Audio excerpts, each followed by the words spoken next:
Good evening. Welcome to Soumya Pradeep YouTube channel. ಇವು ನಿಮಗೆ ತಮ್ಮೇಲೂ ಮತ್ತು ಟೈಟಲ್ ನೋಡಿನೇ ಗೊತ್ತಾಗೋ ಇರುತ್ತೆ. ಸೊ ನಾಳೆ ನನ್ನ ಮಗಳದ್ದು ವ್ಯಾಕ್ಸಿನ್ ಇದೆ, 2.5 ತಿಂಗಳದ್ದು ವ್ಯಾಕ್ಸಿನ್ ಹಾಕ್ಸ್ಬೇಕು. ಸೊ ಏನಕ್ಕೆ ಹಾಕ್ಸ್ಬೇಕು, ಏನು ಅದರಿಂದ ಬೆನಿಫಿಟ್ಸ್ ಅಂತ ಹೇಳಬೇಕು ಅಂತಂದರೆ, ಮಕ್ಕಳು ಬಡಿ ತುಂಬ ಸೂಕ್ಷ್ಮವಾಗಿರುತ್ತೆ. ಅದು ಸಾಂಕ್ರಾಮಿಕ ರೋಗಗಳು ಹರಡುವ ಚಾನ್ಸಸ್ ತುಂಬ ಇರುತ್ತೆ ಅಂತ ಹೇಳ್ಬಿಟ್ಟು ವ್ಯಾಕ್ಸಿನ್ ಹಾಕ್ತಾರೆ. ಸೊ ಹಾಕ್ಸೋದ್ರಿಂದ ನಮಗೆ ಒಳ್ಳೆಯದೇ. ಹಾಕ್ಸೋದ್ರಿಂದ ನಮಗಿನ್ನೂ ಒಳ್ಳೆಯದೇ. ಮಕ್ಕಳು ಬಡಿ ಯಾವುದೇ ರೀತಿ ಏನೂ ಕಾಯಿಲೆ ಬರಬಾರ್ದು ಅಂತೇಳಿ ಹಾಕ್ತಾರೆ. ಸೊ ಒಂದೊಂದು ಮಕ್ಕಳು ನೀವು ಬರ್ತು ಹುಟ್ಟಿದಾಗ ಚೆನ್ನಾಗೇ ಇರ್ತಾರೆ. ಅಂಗವಿಕಲತೆ ಏನಕ್ಕೆ ಹಾಕ್ತಾರೆ ಅಂತಂದರೆ, ನಾವು ಯಾವ್ದಾದ್ರು ಒಂದು ವ್ಯಾಕ್ಸಿನ್ಸ್ನ ಕರೆಕ್ಟಾಗಿ ಹಾಕ್ಸಿರಲ್ಲ, ಇಲ್ಲ ಪೋಲಿಯೋ ಹಾಕ್ಸಿಲ್ಲ ಅಂದರೆ ಪೋಲಿಯೋ ಅಟ್ಯಾಕ್ ಆಗೋದಂಥ ಚಾನ್ಸಸ್ ನಿಮ್ಗೆಲ್ಲರಿಗೂ ಗೊತ್ತಿದೆ ಅದು ಆ್ಯಕ್ಚುಲಿ. ಸೊ ಆ ಥರನೂ ಆಗೋ ಚಾನ್ಸಸ್ ಇರುತ್ತೆ. ಸೊ ಅದಕ್ಕೋಸ್ಕರ ನಾಳೆ ನನ್ನ ಮಗಳದ್ದು ವ್ಯಾಕ್ಸಿನ್ ಇದೆ. ವ್ಯಾಕ್ಸಿನ್ ಹಾಕ್ಸುವಾಗ ನಾವು ಯಾವ ರೀತಿ ಮಗುನ ನೋಡ್ಕೋಬೇಕು ಅಂತಂದರೆ, ನಾವು 1.5 ತಿಂಗಳು ವ್ಯಾಕ್ಸಿನ್ ಹಾಕ್ಸಿದಾಗ ಅವರೇ ನಮಗೆ ಶಿರಾಪ್ನ ಕೊಟ್ಟಿದ್ದರು. ಈ ಥರ 2 ml ಏನೋ ಹಾಕಿ ಅಂತ ಹೇಳ್ಬಿಟ್ಟು ಕೊಟ್ಟಿದ್ದರು. ಸೊ ನಾಳೆ 1.5 ತಿಂಗಳಲ್ಲಿ 3 ಇಂಜೆಕ್ಷನ್ ಹಾಕ್ಸಿದ್ವಿ. 3 ಇಂಜೆಕ್ಷನು 1 ಡ್ರಾಪ್ಸ್ ಏನೋ ಹಾಕ್ಸಿದ್ರು ಮೇ ಬಿ. ಈಗ ನಾಳೆ 2 ಡ್ರಾಪ್ಸು 1 ವ್ಯಾಕ್ಸಿನ್ ಇರುತ್ತೆ. ಸೊ ಅವ್ರು ನನಗೆ 10:30ಗೆ ಹೇಳಿದ್ದಾರೆ, 10:30ಗೆ ಬನ್ನಿ ಪಾಪು ಕರ್ಕೊಂಡು ಅಂತ. ನಾಳೆ ಅಂತೂ ನಮ್ಮ ಅಕ್ಕ ಅಂತಿರಲ್ಲ, ನಾನೇ ಹಿಡ್ಕೊಂಡು ಹಾಕ್ಸ್ಬೇಕು. ನನಗೀಗಲೇ ಕೈ ಕಾಲು ಓಡ್ತಾನೆ ಇಲ್ಲ. ಸೊ ಒಂದು ಕಡೆ ಭಯನೂ ಆಗ್ತಾಯಿದೆ ಗೈಸ್ ನಿಜಕ್ಕೂ. ಏಕೆ ನಾಳೆ ವೀಡಿಯೋ ಕ್ಲಿಪ್ಪಿಂಗ್ಸ್ ಆ್ಯಡ್ ಮಾಡೋ ಅಂದರೆ ಆಗೋದಿಲ್ಲ, ಯಾಕಂದರೆ ನಾನು ಒಬ್ಬಳೇ ಹೋಗೋದ್ರಿಂದ ವೀಡಿಯೋ ಕ್ಲಿಪ್ಪಿಂಗ್ಸ್ ಆ್ಯಡ್ ಮಾಡೋಕ್ಕಾಗಲ್ಲ. ಸೊ ವ್ಯಾಕ್ಸಿನ್ ಮುಗಿಸ್ಕೊಂಡು ಬಂದಮೇಲೆ ನಾನು ವೀಡಿಯೋಸ್ನ ಮಾಡ್ತೀನಿ. ಸೊ ಅದಕ್ಕೋಸ್ಕರ ಹೇಳ್ತಾಯಿದ್ದೀನಿ. ಮತ್ತು ಇನ್ನೂ ಒಂದು ಏನಂತ ಅಂದರೆ, ವ್ಯಾಕ್ಸಿನಿಂದ ಆಗುವಂಥ ಪ್ರಯೋಜನಗಳೇನು ಅಂತ ಹೇಳ್ತೀನಿ ಗೈಸ್. ಎಲ್ಲ ಪೋಷಕರಿಗೂ ಗೊತ್ತಿರೋ ಹಾಗೆ ನಿಮ್ಮ ಮಗುವಿನ ಆರೋಗ್ಯವನ್ನು ಖಚಿತಪಡಿಸಿಕೊಳ್ಳಬಹುದು. ಯಾಕಂದರೆ ನಮ್ಮ ಮಗುವಿನ ಆರೋಗ್ಯ ಖಚಿತಪಡಿಸ್ಕೋಬೇಕು ಅಂದರೆ ನಾವು ವ್ಯಾಕ್ಸಿನ್ನ ಹಾಕ್ಸ್ಲೇಬೇಕು.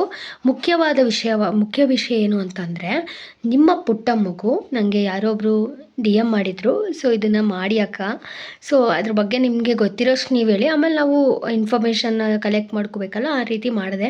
ಸೊ ಒಂದು ಸ್ವಲ್ಪ ಜನ ಕಳಿಸಿದ್ರು, ಅದನ್ನು ಓದ್ತಾ ಇದ್ದೀನಿ. ಸೊ ಗೊತ್ತಾಗ್ತಿರ್ಬೋದು. ಸಾಂಕ್ರಾಮಿಕ ರೋಗಗಳನ್ನು ರಕ್ಷಿಸಲು ವ್ಯಾಕ್ಸಿನ್ ಪ್ರಮುಖ ಪಾತ್ರ ವಹಿಸುತ್ತದಂತೆ. ಸೊ ನಾವು ಸಾಂಕ್ರಾಮಿಕ ರೋಗಗಳು ಅಂತ ಏನು ಹೇಳಿದೆ, ಅದನ್ನು ನಾವು ನಮ್ಮ ಮಗುನ ಸುರಕ್ಷಿತವಾಗಿಗೊಳಿಸಲು ಅದು ಪ್ರಮುಖ ಪಾತ್ರವನ್ನು ಹೊಂದಿರುತ್ತಂತೆ. ಸೊ ಅವ್ರು ಇಷ್ಟೇ ಕಳಿಸಿದ್ರು, ನಾನು ಅದನ್ನೇ ಹೇಳ್ತಾ ಇದ್ದೀನಿ. ನಿಮ್ಮ ಮಕ್ಕಳಿಗೆ ಏನು 2.5 ತಿಂಗಳು ವ್ಯಾಕ್ಸಿನ್ ಇರುತ್ತೆ, ಯಾವುದೇ ರೀತಿ ನಿರ್ಲಕ್ಷ್ಯನ ಮಾಡಬೇಡಿ. ಯಾವುದೇ ವ್ಯಾಕ್ಸಿನ್ ಆದರೂ ದಯವಿಟ್ಟು ಇಗ್ನೋರ್ ಮಾಡೋಕ್ಕೆ ಹೋಗಬೇಡಿ, ನಿರ್ಲಕ್ಷ್ಯ ಮಾಡಬೇಡಿ ಆಯಿತಾ. ಯಾವುದೇ ರೀತಿ ವ್ಯಾಕ್ಸಿನ್ ಇದ್ರೂ ಹಾಕ್ಸಿ, ಮಕ್ಕಳು ಅಳ್ತಾರೆ ಅಂತ ಇದು ಮಾಡೋಕ್ಕೆ ಹೋಗಬೇಡಿ. ಸೊ ವ್ಯಾಕ್ಸಿನ್ ಹಾಕ್ಸೋದ್ರಿಂದ ನಮಗೆ ಒಳ್ಳೆಯದು ಮಕ್ಕಳುಗಳಿಗೆ. ಸೊ ಅದಕ್ಕೋಸ್ಕರ ಹೇಳ್ತಾ ಇದ್ದೀನಿ.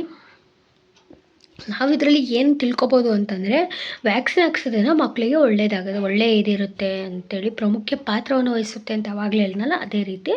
ಸೊ ನೆಕ್ಸ್ಟ್ ಏನಂತಂತಂದರೆ,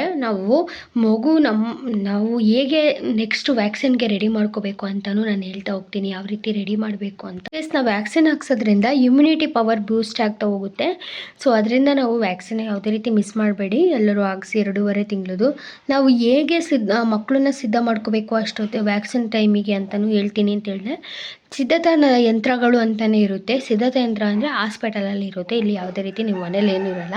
ಸೊ ಅವ್ರನ್ನ ರೆಡಿ ಮಾಡಿಕೊಂಡು ಅವ್ರಿಗೆ ಡ್ರಾಪ್ಸ್ ಹಾಕಿದ್ಮೇಲೆ ಸ್ವಲ್ಪ ಸಮಾಧಾನ ಮಾಡಿದ ಮೇಲೆ ಮಕ್ಕಳಿಗೆ ಇಂಜೆಕ್ಷನ್ ಹಾಕಿಸಿದ್ರೆ ಒಳ್ಳೆಯದು. ಯಾಕಂದರೆ ಮಕ್ಕಳು ತುಂಬ ಅಳ್ತಿರ್ತಾರೆ, ಉಸಿರು ಕಟ್ಟೋ ಚಾನ್ಸಸ್ ತುಂಬ ಇರುತ್ತೆ, ಅದಕ್ಕೋಸ್ಕರ ಹೇಳ್ತಾ ಇದ್ದೀನಿ. ಸೊ ನಾವು ವ್ಯಾಕ್ಸಿನ್ಗಿಂತ ಮೊದಲು ಸಮಯ ಇರುತ್ತೆ ನೋಡಿ, ನಾನು ಹೇಳೋದೆಲ್ಲ ಡ್ರಾಪ್ಸ್ ಹಾಕಿದ ಮೇಲೆ ಸ್ವಲ್ಪ ಅವ್ರನ್ನ ಮಕ್ಕಳನ್ನ ಸಮಾಧಾನ ಮಾಡಿ, ಆಮೇಲೆ ವೈದ್ಯರ ಹತ್ರ ಕೇಳಿಬಿಟ್ಟು ಹಾಕ್ಸೋದೆ ಇವಾಗ ಅಂತ ಕೇಳಿ ಹಾಕ್ಸಿ. ಸೊ ಯಾವುದೇ ರೀತಿ ಅವಾಗ ತೊಂದರೆ ಇರಲ್ಲ. ನಾವು ವ್ಯಾಕ್ಸಿನ್ ಹಾಕ್ಸ್ಕೊಬಂದ್ಮೇಲೆ ಯಾವ್ಯಾವ ರೀತಿ ನಾವು ಅವ್ರನ್ನ ಮಕ್ಕಳನ್ನ ನೋಡ್ಕೋಬೇಕು ಅಂತಲೂ ಸಹ ಹೇಳ್ತಾ ಹೋಗ್ತೇನೆ. ನಾವು ಮಕ್ಕಳಿಗೆ ವ್ಯಾಕ್ಸಿನ್ ಆದಮೇಲೆ ಯಾವ ರೀತಿ ನಾವು ಅದು ವ್ಯಾಕ್ಸಿನ್ ಆದ ನಂತರ ಯಾವ ರೀತಿ ಮಕ್ಕಳನ್ನ ಟ್ರೀಟ್ ಮಾಡಬೇಕು ಅಂತ ಹೇಳ್ತೀನಿ. ಸೊ 2 ಅವರ್ಗೆ ಒಂದು ಸಲ ನೋಡ್ಕೋಬೇಕು ಜ್ವರ ಬಂದಿದೆಯಾ ಇಲ್ವಾ ಅಂತ. ಮತ್ತು ಇಂಜೆಕ್ಷನ್ ಹಾಕಿರ್ತಾರಲ್ಲ ಆ ಪ್ಲೇಸಿಗೆ ಯಾವುದೇ ರೀತಿ ವಿಕ್ಸ್ನ ಹಚ್ಚಬಾರ್ದು. ಆದರೆ ಆ ಜಾಗ ಚುಚ್ಚಿರೋ ಜಾಗಕ್ಕೆ ಹಚ್ಚಕ್ಕೆ ಹೋಗಬೇಡಿ, ಸುತ್ತ ಹಚ್ಬಿಟ್ಟು ಸ್ವಲ್ಪ ಮಸಾಜ್ ಎಲ್ಲ ಮಾಡೋಕೆ ಹೋಗ್ಬೇಡಿ, ಸುಮ್ಮನೆ ಅಪ್ಲೈ ಮಾಡ್ತಾ ಹೋಗಬೇಕು ವಿಕ್ಸ್ನ. ಸೊ ಅದಾದಮೇಲೆ ನೀವು ಯಾವ ರೀತಿ ಮಾಡಿ ಅಂದರೆ, ತಣ್ಣೀರು ಬಟ್ಟೆನ ಈಗ ತೊಡೆಗೆ ಹಾಕಿ 1.5 ತಿಂಗಳಲ್ಲಿ ತೊಡೆಗೆ 2 ತೊಡೆ ಮತ್ತು 1 ಕೈಗೆ ಹಾಕ್ತಾರೆ ಇಲ್ಲಿಗೆ.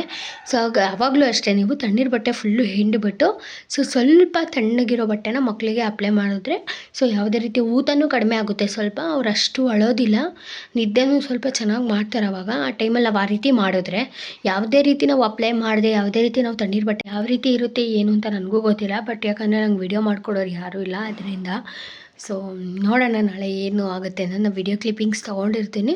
ಸೊ ನಾನು ನಾಳೆ ಆದರೆ ಲಾಗ್ ಮಾಡ್ತೀನಿ, ಇಲ್ಲ ಅಂದರೆ ಮಾಡೋಕ್ಕಾಗಲ್ಲ. ಯಾಕಂದರೆ ಅವಳು ತುಂಬ ಅಳ್ತಾಳೆ. ವ್ಯಾಕ್ಸಿನ್ ಹಾಕ್ಸ್ಕೊಂಬಂದಾಗ ನಾನು ಅಬ್ಸರ್ವ್ ಮಾಡಿದ್ದೆ. ಅಂದರೆ 2 ಅವರ್ಸ್ಗೊಂದ್ಸಲ ಚೆಕ್ ಮಾಡ್ಕೊತಾ ಹೋಗಬೇಕು, ಜ್ವರ ಬಂದಿದೆಯಾ ಇಲ್ವಾ ಅಂತ. ಹೋದ ಸಲ ಅವಳಿಗೆ 2 ದಿನ ಜ್ವರ ಬಂದ್ಬಿಟ್ಟಿತ್ತು. ಸೊ ಈ ಸಲ ಹೇಗಿರ್ತಾಳೆ ಏನು ಅಂತ ಗೊತ್ತಿಲ್ಲ. ಸೊ ಎಸ್ ಗೈಸ್, ಈ ವಿಡಿಯೋ ನಿಮಗೆ ಇಷ್ಟ ಆಗಿದೆ ಅಂತ ಭಾವಿಸ್ತೀನಿ. ಇಷ್ಟ ಆಗಿರೋ ಲೈಕ್, ಶೇರ್, ಕಾಮೆಂಟ್ನ ಮಾಡಿ. ಸಬ್ಸ್ಕ್ರೈಬ್ ಆಗೋದನ್ನ ಮಾತ್ರ ಮರಿಬೇಡಿ. ಬೆಲ್ ಐಕಾನ್ ಕ್ಲಿಕ್ ಮಾಡಿ. Love you all, bye.